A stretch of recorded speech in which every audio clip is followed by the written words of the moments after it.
Pernah gak sih lo ngerasa kerja keras setiap hari, tapi setiap akhir bulan penghasilan yang lo dapetin terasa ya cukup-cukup aja? Mari gue ceritain kisah Fakih, seorang karyawan yang mungkin gak jauh beda dari kita semua. Fakih berusia 32 tahun, bekerja sebagai karyawan di Jakarta. Hari-harinya penuh dengan rutinitas, bangun pagi-pagi, menembus kemacetan, bekerja hingga sore, lalu pulang larut malam. Meskipun Fakih bisa menyisihkan sedikit uang setiap bulannya, tetapi pengeluaran sering habis untuk hal-hal yang gak penting, kayak nongkrong, jajan, atau belanja barang yang sebenarnya ya gak dibutuhin banget.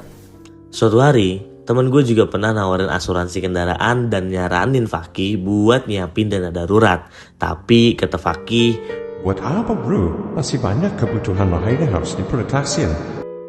katanya sih gitu. Tapi ia gak sadar, justru dana darurat itulah yang harus diutamakan. Sampai suatu malam ketika dalam perjalanan pulang, hujan deras mengguyur kota Jakarta. Jalan penuh dengan genangan air dan tiba-tiba mobil Fakih mogok di tengah jalan. Mesinnya mati total, gak bisa dinyalain lagi. Hujan pun semakin deras dan situasi semakin sulit. Fakih mencoba menyalakan mobilnya berulang kali, tapi ya nggak berhasil. Akhirnya dia menghubungi layanan derek dan mobilnya dibawa ke bengkel terdekat. Dan pas sampai bengkel, ternyata biaya perbaikan mesin mobil itu sangat amat mahal guys. Jauh lebih besar dari yang ia kira. Fakih merasa pusing karena saldo tabungannya hampir kosong. Ia nggak bisa lagi nebus mobilnya dari bengkel itu. Untuk membayar biaya perbaikan, ia terpaksa meminjam sana-sini dari teman-temannya. Selama beberapa hari, mobilnya masih tertahan di bengkel karena ia belum bisa melunasi biaya servisnya. Minjam uang dalam jumlah besar membuat Fakih jadi bahan perbincangan teman-temannya. Kenapa sih sampai harus pinjam uang banyak kayak gitu? Bisik-bisik mulai terdengar. Fakih merasa malu dan merasa harga dirinya jatuh. Dan saat itu ia menyadari pentingnya punya dana darurat untuk keadaan gak terduga seperti ini. Dan keesokan harinya, Fakih membuka HP-nya untuk mencari hiburan dan mencari solusi. Ia menemukan satu YouTube channel, Solusi Sejahtera. Di dalam sana, ia melihat konten tentang pentingnya dana darurat dan asuransi kendaraan. Di dalam video, dijelaskan bagaimana dana darurat bisa menjadi penyelamat saat risiko datang tiba-tiba, persis seperti apa yang ia alami sekarang. Coba gue dari dulu dengerin saran teman-teman gue soal dana darurat. Mungkin gak harus pinjam sana-sini kayak gini. Ia mulai berpikir bahwa sudah saatnya untuk memprioritaskan keamanan keuangannya, bukan hanya memenuhi kebutuhan yang sifatnya sementara.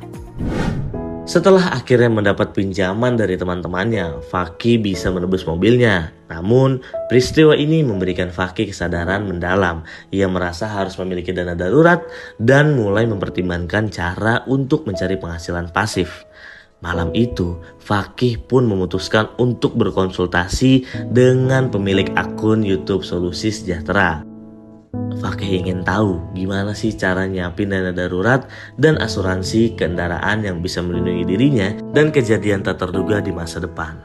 Malam itu Fakih menghubungi Bapak Henderson selaku pemilik channel YouTube Solusi Sejahtera untuk berkonsultasi keuangan.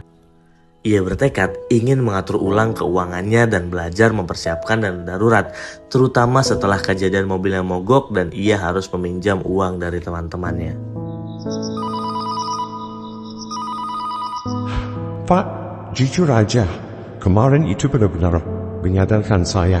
Tapi saya bingung, gimana caranya saya bisa punya dana darurat yang cukup? Rasanya gaji saya selalu habis setiap bulan. Bisa gak sih mulai dari yang kecil dulu? Tentu bisa, Fakih. Kebanyakan orang berpikir dana darurat harus besar. Tapi sebenarnya yang penting kamu mulai dulu dari yang kecil dan konsisten. Mari kita lihat kebutuhan dasar kamu, biar kamu tahu angka yang realistis. Oke, kita mulai dengan aturan dasar dana darurat, yaitu sebesar 3-6 kali pengeluaran bulanan. Nah, coba kita hitung bersama. Misalnya, berapa rata-rata pengeluaran bulanan kamu? Kalau rata-rata, kira-kira 5 juta per bulan sih, Pak. Baik, oke. Jadi dana darurat yang kamu butuhkan adalah sekitar 3 kali 5 juta untuk minimal. Itu sekitar 15 juta. Ya. Nah, kalau kamu mau lebih aman, bisa di angka 6 kali pengeluaran. Jadi 30 juta. Wah, besar juga ya, Pak. Tapi, apa saya sanggup isiin uang segitu banyak? Fakih, jangan langsung terintimidasi. Memang kelihatan besar, tapi kita bisa mulai dari jumlah kecil. Misalnya dengan menyisihkan 200.000 per bulan. Seperti yang kemarin kamu rencanakan. Kalau kita hitung dalam setahun, tabunganmu sudah bisa mencapai 2,4 juta. Meski belum penuh, tapi kamu sudah mulai membangun tamengmu. Berarti pelan-pelan aja ya, Pak.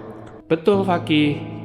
Bayangkan dana darurat itu seperti payung buat kita di tengah hujan.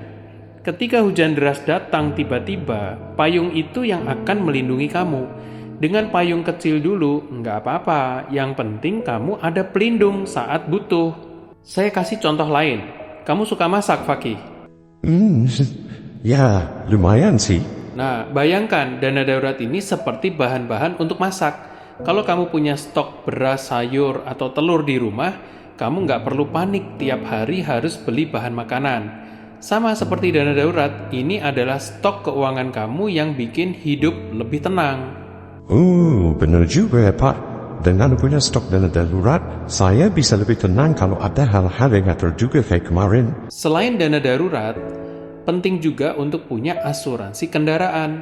Asuransi ini yang bakal jadi tameng tambahan kalau ada hal-hal di luar kendali seperti kerusakan berat atau kecelakaan.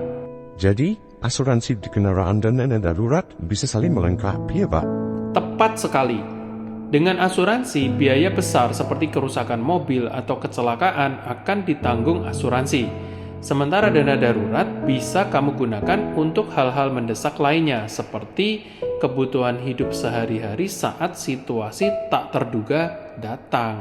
Pak, terima kasih banyak ya. Saya jadi paham sekarang. Mulai aja dulu dari yang kecil tapi konsisten.